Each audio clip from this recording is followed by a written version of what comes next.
here. We filmed these videos in order. I turned like Russian or something on you there for a second. I love how I randomly do that.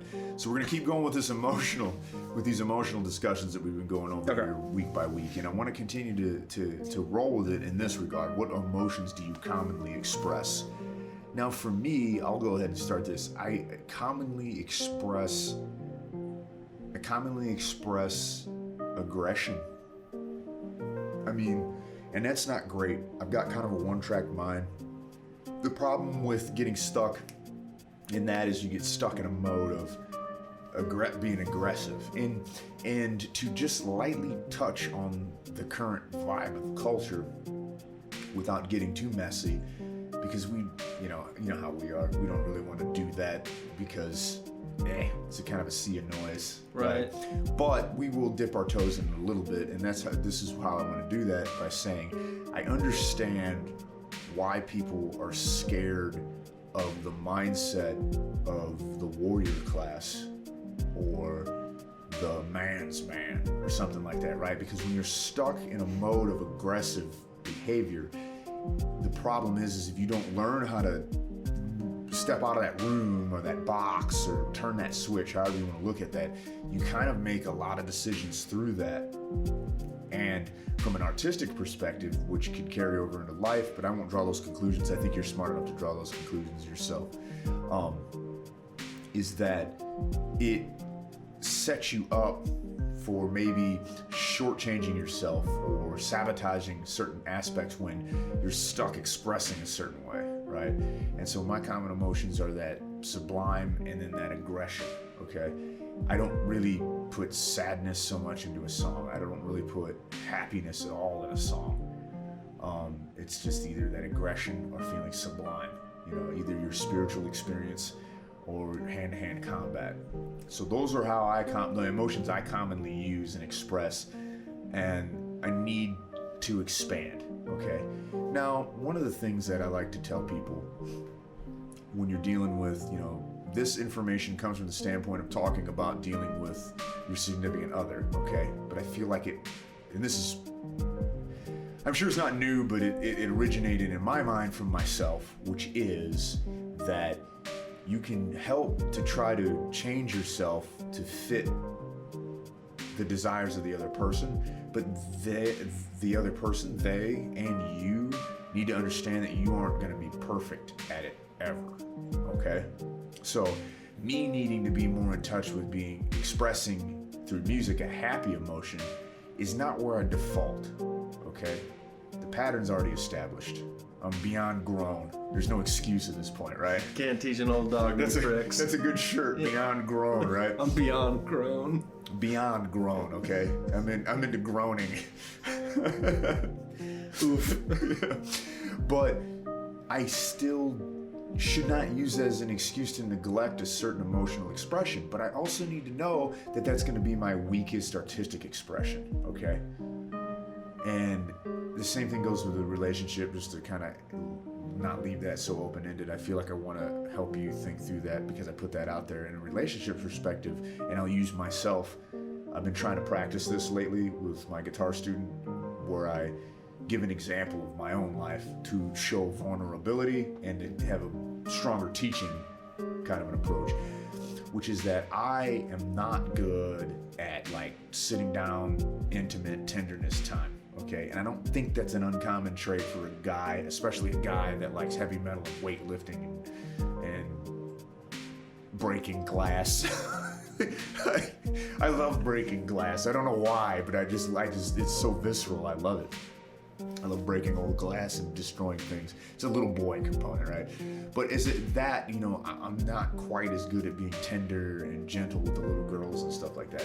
And so I'm never going to be good with that for my wife, like supreme at it. Right. But I can get better. Right.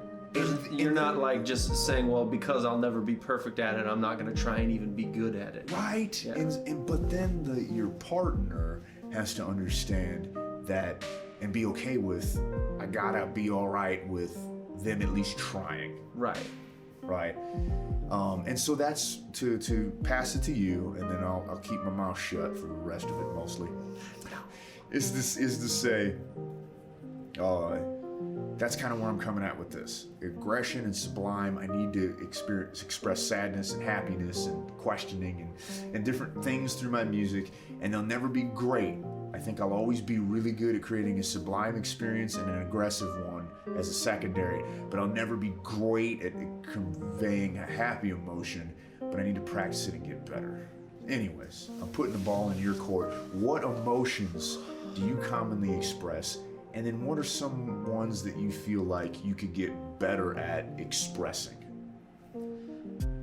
So, just to get this out of the way too, so I feel like a popular, I don't want to say popular because that sounds wrong, but that's the only word I can think of, so don't be offended, sorry, is a popular emotion to like pull out and say that I'm expressing, because I know so many other creatives that I know are expressing these emotions, would be anxiety and like sadness, as like those are the two emotions everybody's expressing right now. But what's weird about that is if we're talking about what emotions I express in my creativity, that's not how I deal with those emotions. So what emotions that inspire me to create things are sublimity, that idea of just being like a small guy in a big world, you know, like painting sunsets. I love sunsets. I love the night sky. I love that kind of stuff. So I've tried painting sunsets, and I've tried have you ever seen those people that paint like galaxies and stuff like that with spray paint? Yeah, it's the only thing I want to know how to do. Okay, well I can show you how to do that because I've done it a bunch. It's so We fun. need to do that as a vlog. Yeah, it's super fun.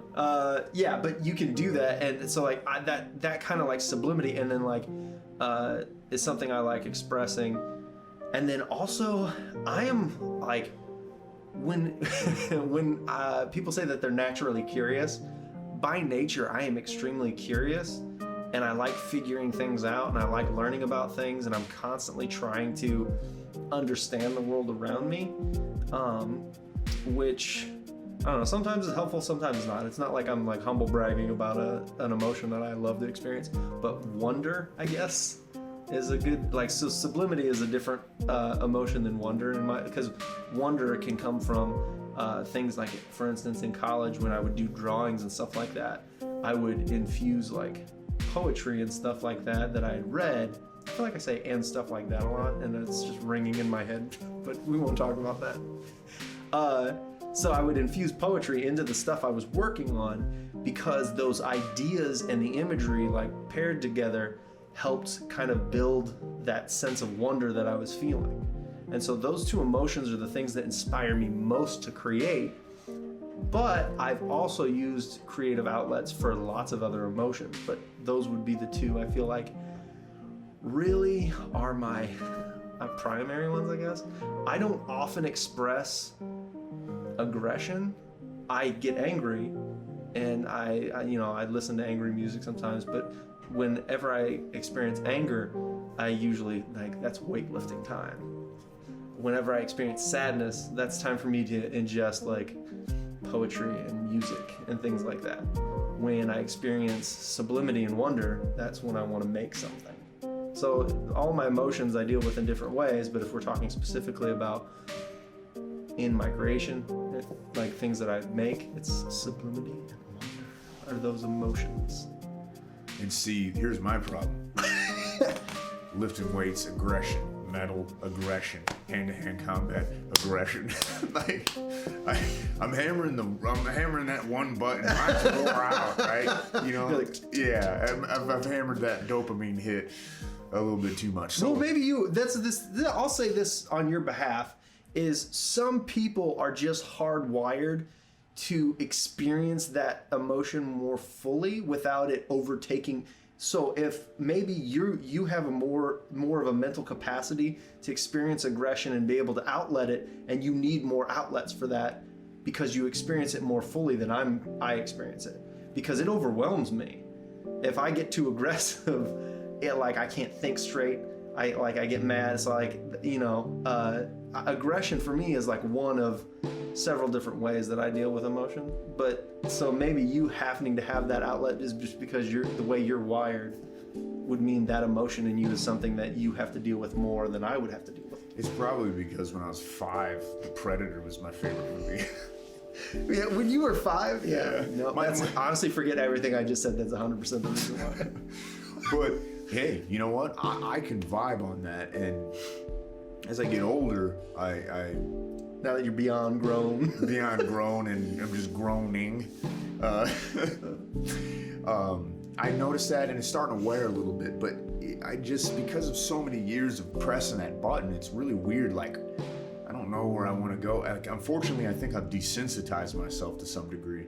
But I think just noticing that and then trying to build and better at that, you know, that's where I'm trying to express vulnerability when I do this, is that I don't feel shame for that or anything, but it's just, I know that it's not helping me be the well-rounded type of a person that I need to be. Yeah, that makes sense. I need to at least be able to kind of see where somebody else is coming from that doesn't have that natural aggression. But anyways, I appreciate this. A lot of stuff going on. Yeah, you don't have that natural aggression. Maybe a little bit. I don't know. I think you do. I mean, you like weights and heavy music, but anyways. This was a fun one. We got plenty of new ideas. I mean, my goodness, I'm thinking of a lot of different stuff that we can springboard off of this. But you know what we do? Monday, Wednesday, Friday. This was a Friday. This was a Chatcast. And until next Friday, peace.